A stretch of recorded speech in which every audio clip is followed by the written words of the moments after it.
Welcome to the Art of Listening to Your Body podcast. My name is Dr. Jinong and I'm your host.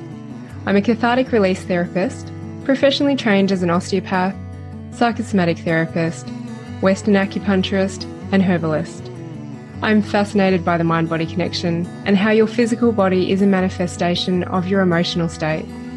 I help people get unstuck from their chronic pain, whether it be physical or emotional, and live the life they truly desire, grounded in values and driven by purpose.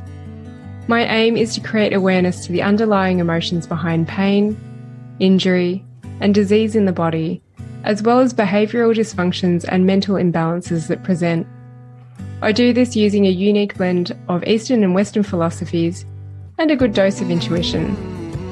Join me to learn more about the story of your body, what different issues may indicate, how to release emotions so that you can prevent problems, as well as inspiring pain story interviews.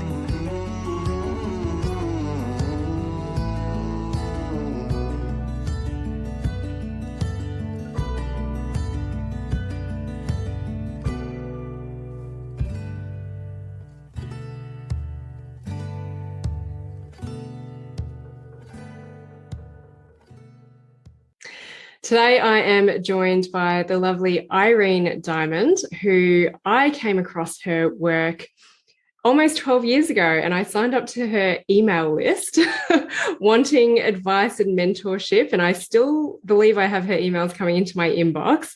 And it's funny, we crossed paths in a mutual group, and now I get to have you on the podcast. So let me just formally introduce you to everyone, and then I will hand it over to you. Irene Diamond is a pain reliever and mover improver who helps both people and businesses get out of pain and moving. In 1995, she founded San Francisco, California's very first wellness center, Diamond Pain Relief and Wellness. It continues today, enjoying referrals from other healthcare providers across the country. Irene provides clinical results for a select few clients per month, providing long-lasting, welcomed relief for clients who've been told you need to live with it. I think we hear that too often, don't we? She's the creator of continuing education courses for therapists and clinic owners on effective approaches and strategy for business excellence and clinical competencies to provide fast, effective, life-changing results for their clients and patients. Her rehabilitation approach, active myofascial therapy, the Diamond method, and the spa version called Diamond Active Massage is offered around the world by a select group of hand-picked therapists and organisations with the goal of activating people and the planet. Her latest book, Design Your Dream Practice, is fast becoming the Bible for mental health, massage, physical therapy, chiropractic, and other health and wellness clinics to transition to a precise private practice that attracts and serves affluent, appreciative clients. I love what you do, and it's not just practitioners that you work with. So we're probably going to explore both of these avenues and just trust the conversation evolves how it will. But can you just give us a little bit more insight into all of that? A little insight into all of that. Yeah, it's a mouthful. So I've been in practice for 30 years. It's crazy. And it started by somewhat of an accident. And again, we'll kind of go through a lot of different aspects of my practice, my being, but it all started with a broken neck. At the age of 15, I was doing acrobatics. I was standing on a guy's shoulders doing flips and throws and balancing and things like that. I was a flyer, and my timing was off, and I was supposed to do a forward somersault, land in his arms, and instead I landed on my head on the mats. What kind of injuries did you sustain from that? So it was a compression fracture of my neck, cervical vertebra C5 and 6. And luckily, the person whose shoulders I was standing on was an anesthesiologist. So I was in high school, so it was adults and kids. And I was doing this. I grew up in Honolulu. So I was at the beach. I was in my bathing suit. It was right before this competition. So we were practicing. I was on mats though, which was great because usually we just practiced on the grass on a beach towel. So when I fell, luckily he suspected a neck injury and knew not to move me. His wife, who was a nurse, was there as well. And, it scares me to think what would have happened had there not been healthcare providers there, because of course, normally somebody falls and somebody else will say, hey, let's sit them up and move them over there or whatever. And that would have been the worst thing because it could have severed my spinal cord. Instead, it was a compression on my spinal cord, which resulted in me still being completely paralyzed and in the hospital for about, I think it was 64 days to be exact. Wow. So what was your rehab journey like? And I know that you've actually got quite a few other experiences on top of this, but yeah, it was the start of your pathway. So how did it lead you down rehab? Yeah, what are you doing? exactly. So at that point, again, this is a long time ago, physical therapy, rehab therapy was different. I mean, even in the ambulance, they didn't, now someone gets injured, they put you on a back brace and support your neck, and they just suspect neck injuries. Well, at that time, I was the ambulance driver literally held my head in place as we drove to the hospital. So even emergency care was different. They got me there. They did some x-rays. They gave my parents a choice. Well, basically, they called my mom and said, you might want to come down. Your daughter's taken a little fall. She's thinking a broken arm or a broken leg. No, instead, it's the thing that they warn you about. Don't do that. You'll break your neck. So they gave my parents a choice. I was in ICU, so I was totally, out of it at the time. And they said, well, we can do surgery, which is risky, or what we can do is try traction. And they put me in a halo. So they chose the least invasive. They put me in a halo where I've got 2 screws into my head in the front, 2 screws in my head in the back, pulling my head this way with 50 pounds of pressure, 50 pounds of weight, and then a belt around my waist to counter pull with 75 pounds. And so they basically said, let's just give it time and hopefully the bones will heal and the compression will come off of your spine, off of your spinal cord, and you'll regain your movement. Well, clearly I've regained my movement.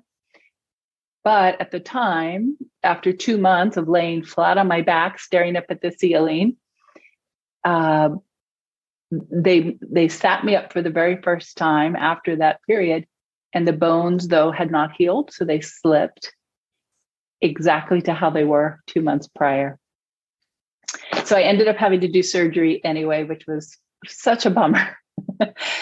But, you live with it, right? And I guess I've always had just a very upbeat, optimistic attitude. Just naturally, that's my inclination. And I was also young and probably pretty naive and just thought, of course it was going to all work out. Of course I was going to get my movement back. In my mind, there was never a doubt. I was laying in my hospital bed.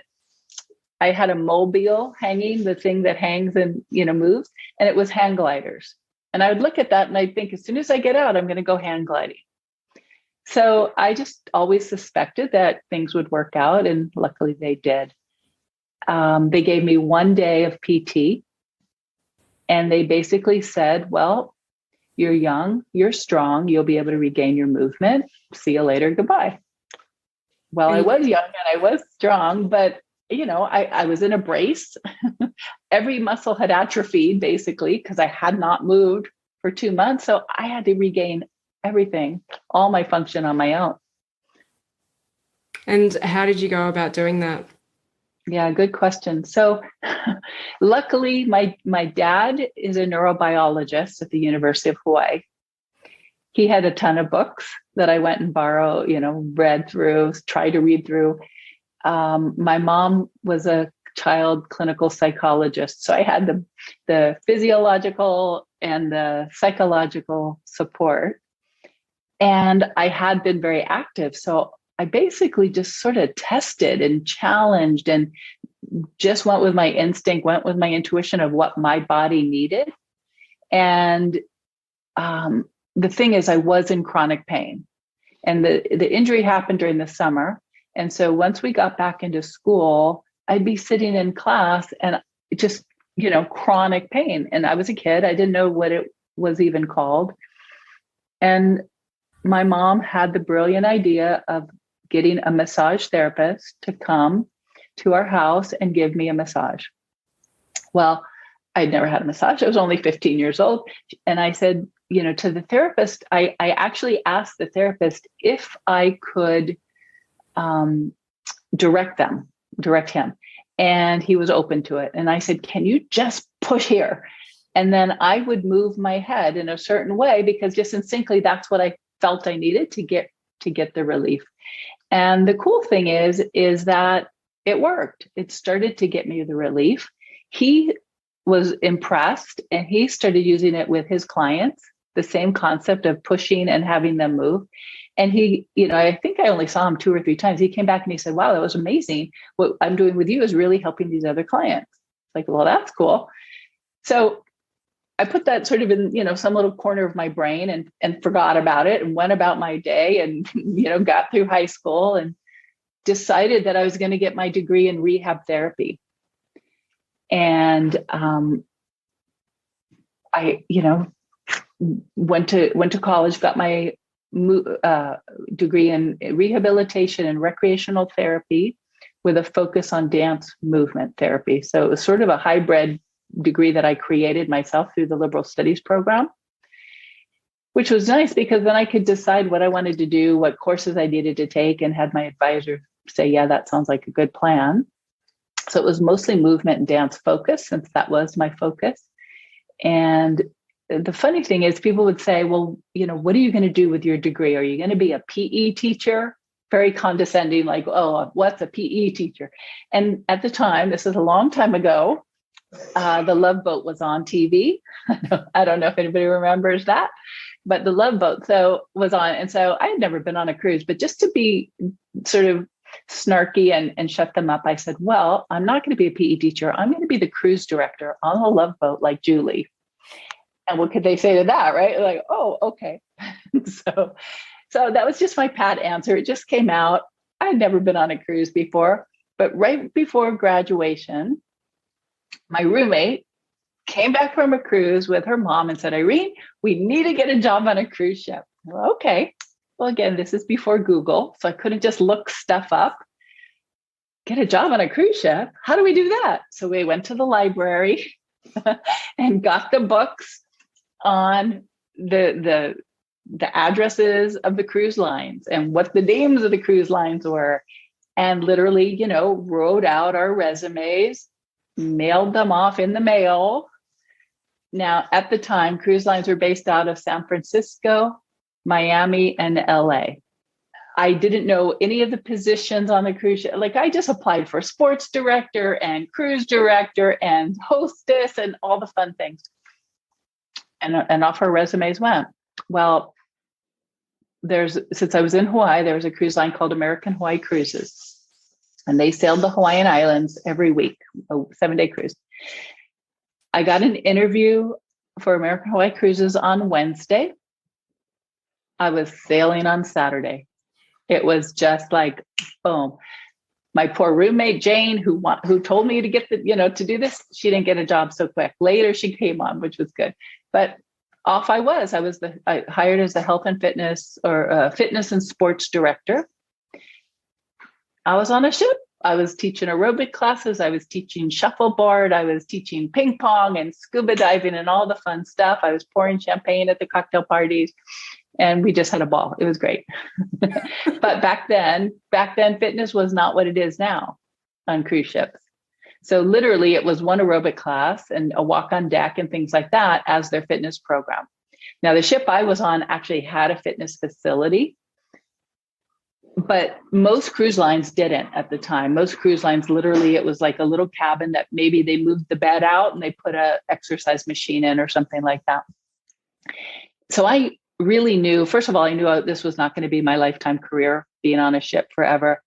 But I loved cruising and traveling. I'd grown up traveling with my family. And I wanted to put together fitness programs on cruise ships going around the world. So I moved to San Francisco, started a travel company. And again, no Google, no internet. How did I do it? I went to the library and got books on how to start a business. And that's what you did back then. I I actually went and took a college class just as a drop in on tour management. So I understood how to run tours and group tours and things like that. And my travel business took off. Well, the problem was I didn't have any money, right? There wasn't crowdfunding or anything like that. So I had to have a way to make money. So a friend said, why don't you go to massage school? Because I was already teaching aerobics, which was great, but how many aerobic classes can you teach in a day? So he said, since you're, unofficially, if somebody got hurt, I would just rub them, right? I would kind of just do what I just thought to do and they'd feel better. So he says, why don't you learn what to do, how to really do it? And it was the best advice because I went to the school that had the fewest hours. So I could just get in and get out and say I was a therapist. I got my permit and I was making at the time, $45 an hour. But all I needed to do was do 1 or 2 appointments a day. And then I'd have the whole rest of the day to focus on my travel business. So I never really thought I'd be a clinician. That was just a means to an end. But it started taking off. And I'll say I'm very good at what I do.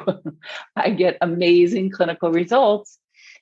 And so people told people, and my practice started getting busier. And then I'd go off on cruises and they'd say, wait a minute, where are you going? You can't leave.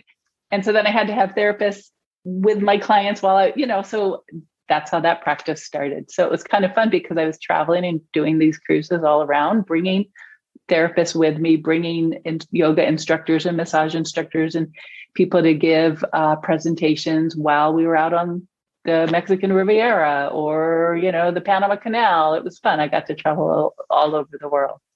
Yeah, right. So this is probably taking us more down the route of like the business side of things. So you started as a massage therapist, and can you tell us where you're at now with what you're doing and how your practice has evolved, and then we'll go from there. Yeah. So again, my degree was in rehab therapy. I thought I wanted to work with children, mostly in movement therapy. So I have that background, and then I supplemented it with massage. And I was a certified personal fitness trainer and aerobic instructor. And, I have my certification from American College of Sports Medicine. And, so I have that foundational background. And then, of course, what I studied on my own. And then what I developed, the Diamond method of active myofascial therapy, again, came about because I knew it worked for me. And then I needed a way to get fast results with clients so I could go out on a cruise. So it just sort of evolved over, a function of time limitations, really. How do I literally get them the most bang for their buck? Get them in, get them out, and get them on their way. And then, of course, when I was gone, I had to have other therapists seeing these clients. So I was renting space at the beginning out of a health club. And then I was renting space in a chiropractor's office. And then I decided I needed my own space. I wanted to have more autonomy, and I wanted also to have a wellness center. And so it was a concept at the time in 1995. Wellness, that word was not even a word, really. People it wasn't so common. And so when I started Diamond Wellness Center, people didn't know what that was. So I had to throw the word massage and wellness because people knew what massage was. So the name Diamond Massage and Wellness was our name at the beginning. Now it's Diamond Pain Relief and Wellness. And we're in a three treatment rooms and a little exercise room in San Francisco. We have multi-practitioners, so a variety of practitioners. We see a variety of patients and clients, but the focus is orthopedic pain and injuries, pre-post surgery, migraine, chronic fatigue, and fibromyalgia. That's our specialty. So I'm wondering how you stepped from stepped out of, being the practitioner who does it all, growing the team, some of the issues that you see for practitioners as well, and yeah, what you're doing now, because you're working with a lot of practitioners. Yes. Well, when somebody's successful, other people want to know how and why. So the therapist that would come and work at our clinic, they'd say, well, I remember very distinctly this one woman, she said, what are you doing for marketing? And I remember thinking, what am I doing for marketing? Everything I do is marketing. like everything from what we wear to what we say to how we answer the phone. Because I realized, she was thinking more like advertising. And there's a lot of misinformation of what works to be successful. There's a lot of misinformation and then just misunderstanding. So I think what happened was that a lot of practitioners were coming to me saying, how do you do it? How are you so successful? How are you getting clients? How are you charging what you're charging? Because my fees started to go up. Without bragging, I'm probably the most expensive practitioner in San Francisco across the board. So, you even comparing to like medical doctors, I'm not a doctor, but what I do is I charge based on the results people get, not on my time, not on the hour. So even that is a different paradigm shift. So practitioners want to know how I'm doing it. And so I started coaching them, and, little by little, I started developing that aspect of my empire is my business coaching and consulting. And now I consult for clinics all over the world. And, you jumped into my world as a clinician looking for business support. And I have different concepts that people they don't do. It's just a different paradigm. So for example, now our practice is what I call a precise private practice. What does that mean? And that's the opposite of what most practices are, the opposite of what I was when I first started. Open to the public compared to precise private practice. Open to the public literally is, come on in. I'll take anybody and everybody. Do you want an appointment? Great. Let's get you in. And it's based on volume, right? Getting booked solid. Well, I realized, okay, that's great. That's, volume is a way to make a lot of money and get a lot of impact with clients, touching a lot of people, literally and figuratively. But my preference started to evolve towards being more precise in who I work with. Again, after years and years, I realized there's some people I love working with, some people not so much.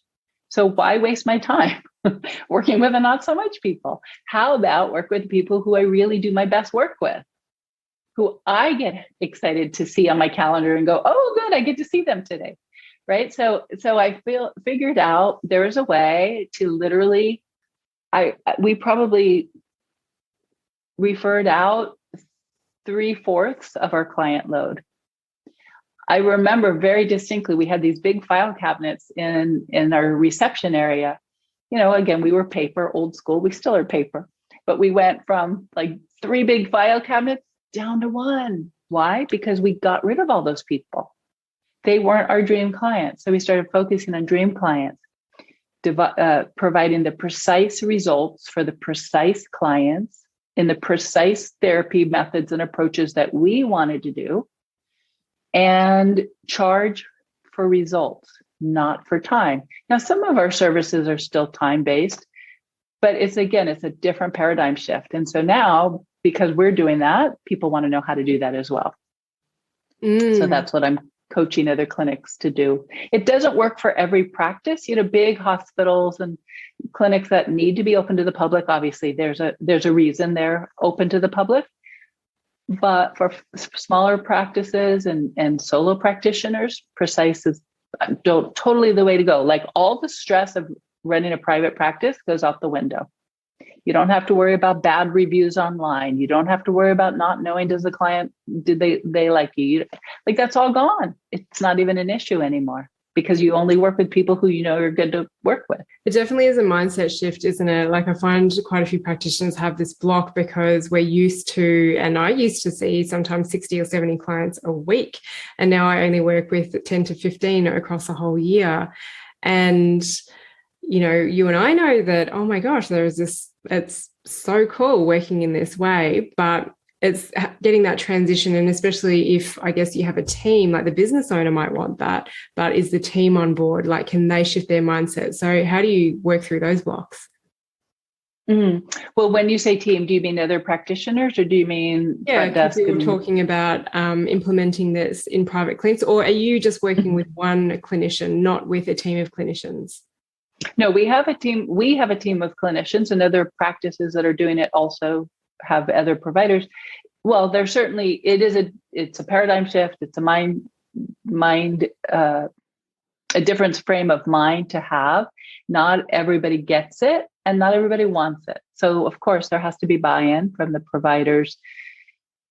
And once they start working in a more precise manner, they wonder why they didn't do it sooner.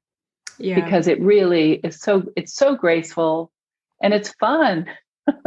It takes all the stress out of it. Oh, for sure. Yeah. Not trying to fill your books full and just knowing you're after just a few key clients. Mm-hmm.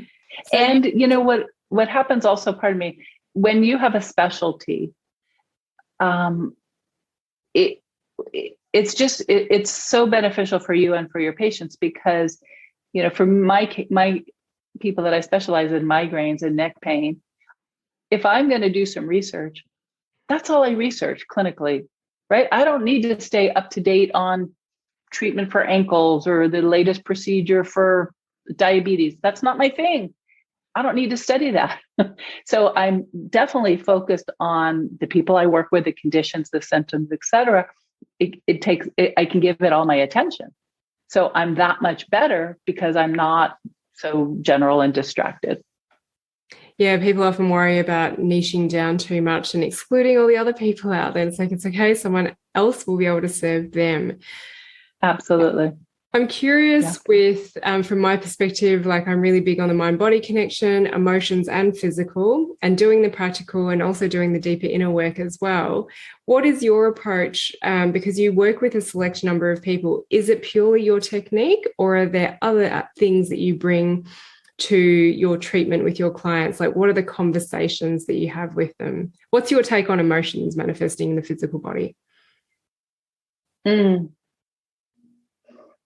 Well, I have a lot of take on it. So the Diamond method, it is a biopsychosocial approach. You know, we know the brain is in control of everything. I don't think I would say emotions per se, more than I'd rather couch it in psychological terms. But we know, of course, you know, the emotions are a part of it. Do I think that emotions are stored in the body, as people say, you know, air quotes, stored in the body? No. Do I think physical pain can elicit emotional releases or, you know, physical work can result in an emotional experience? Yes, but I don't think it's stored per se. You know, when I work with a client, we don't really focus on that or even talk about it. If it comes up, it's addressed, but it's, in my practice anyway, it's not a piece.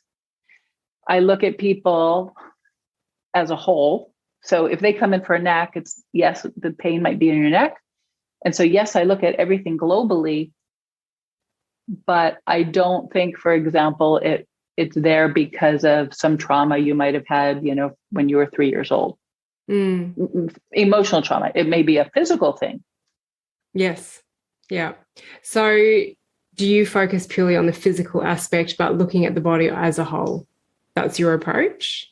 The physical and psychological. Yeah. I'm curious about the psychological. Can you dive into that a little bit more? Ask me a question. Ask me a question. You know, psychological, because we know pain or limited movements, or, I mean, it's so intertwined. Right? People often, again, in my experience, because I work with pain patients, chronic pain, persistent pain, that defines people. It's formed people. It should not limit them, although it can and does. So we work with the psychological aspects of what's possible as opposed to what's impossible. We focus on the possibility. I'm an optimistic person. Somebody comes in and they say, I can't. I'm like, why can't you? What's holding you back? Oh, I don't know. Well, let's see what you can do. So we're always sort of reframing it and what's possible. What can you do? Focusing on the ability, not the disability, right? The ability, not the limitations. And that is huge.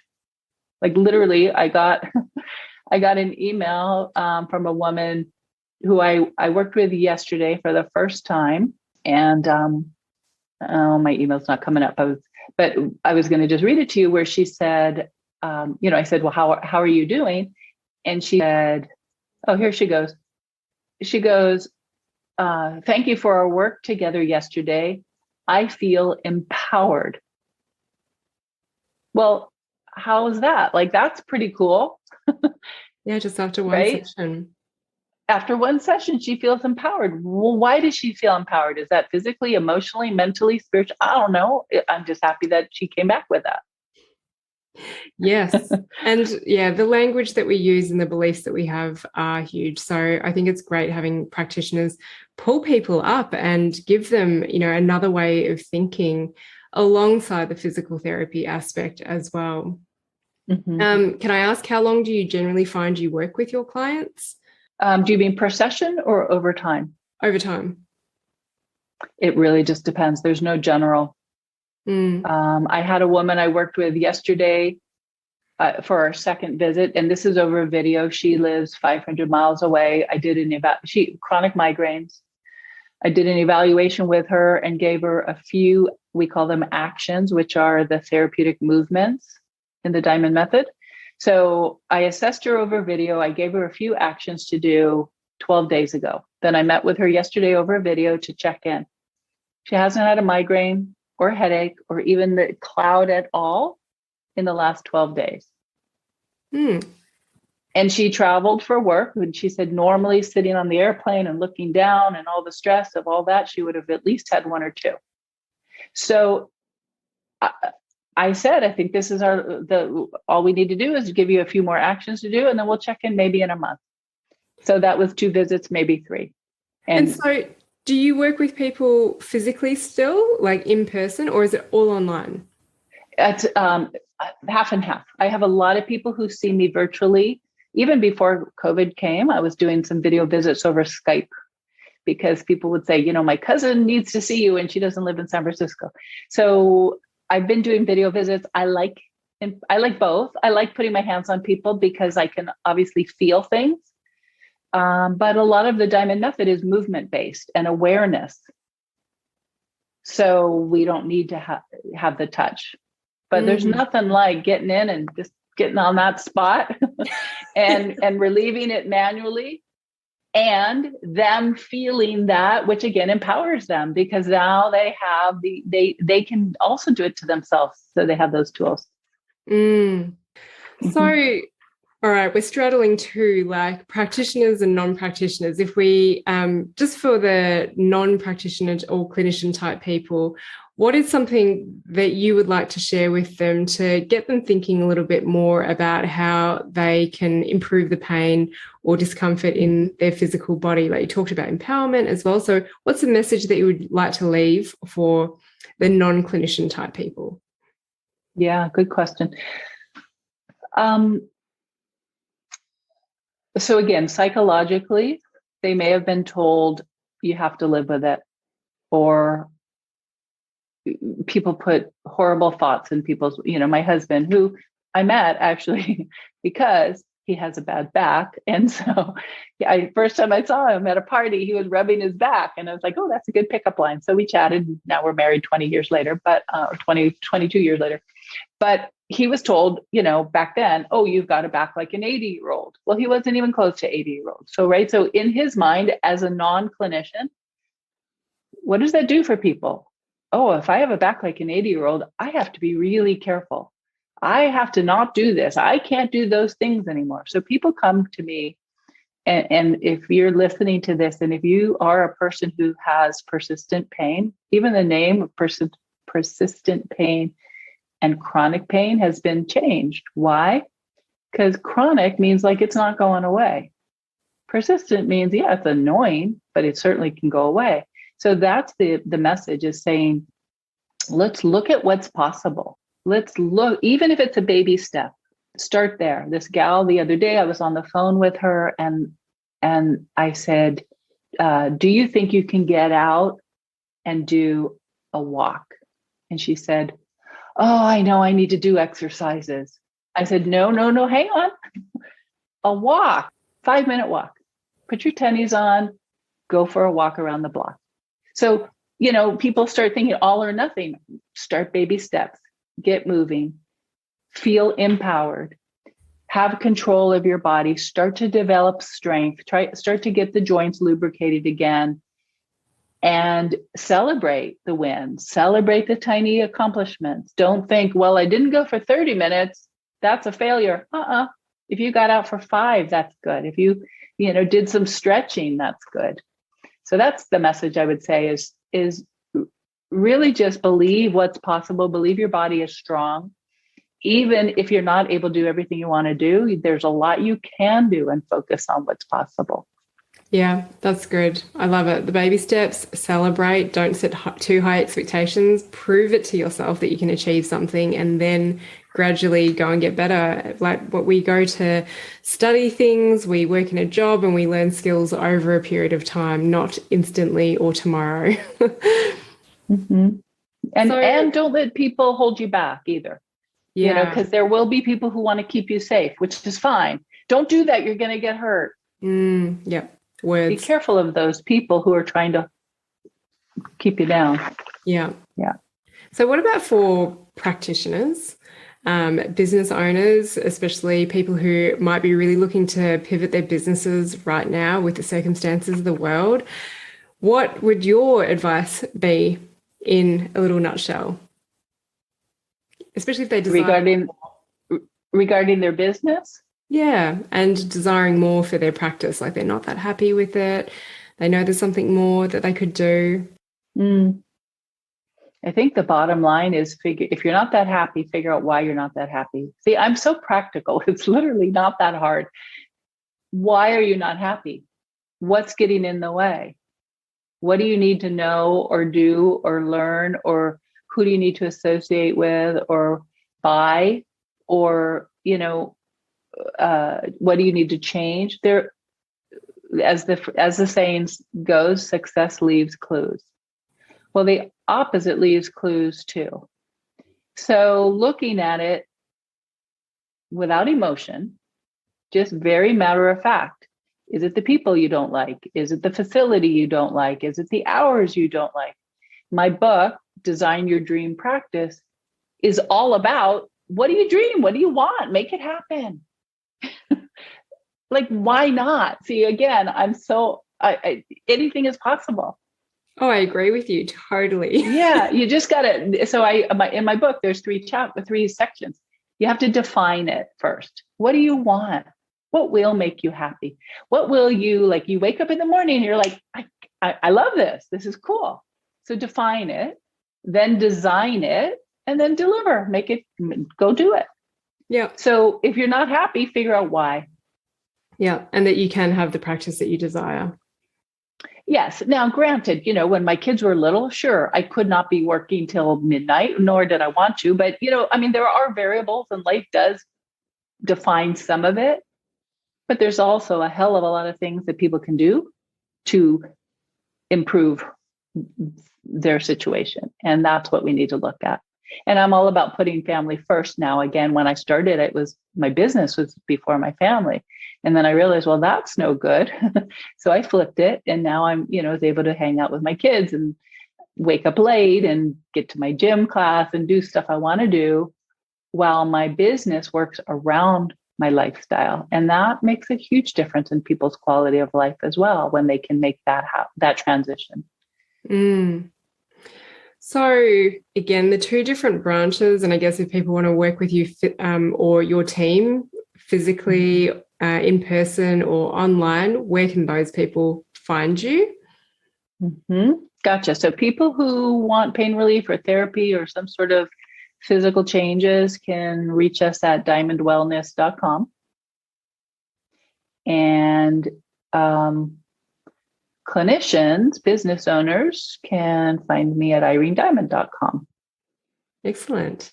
And do you have anything else that you would love to share with us before we close up? I guess, bottom line, life is short. So if you find that you're struggling through your day-to-day, or you're not happy in your career, or you're not physically happy, really look at what's possible and don't think, oh, this is as good as it's going to get.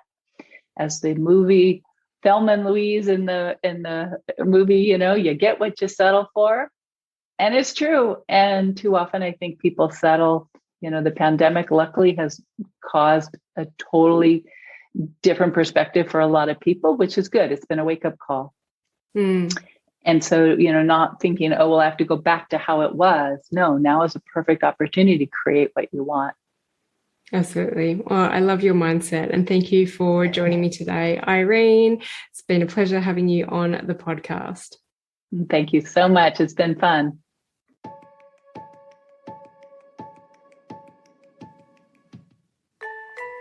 Thanks for learning with me on the Art of Listening to Your Body podcast. If you like what you've heard, I would love if you could rate, review, and share with your friends. You can find me on Facebook and Instagram. My handle is The Art of Listening to Your Body. If you're interested in working with me, I offer online courses for the general public and trainings for practitioners, therapists, and coaches. I also open limited one-to-one coaching spaces throughout the year. If you would like to find out more, head to my website, drjinong.com.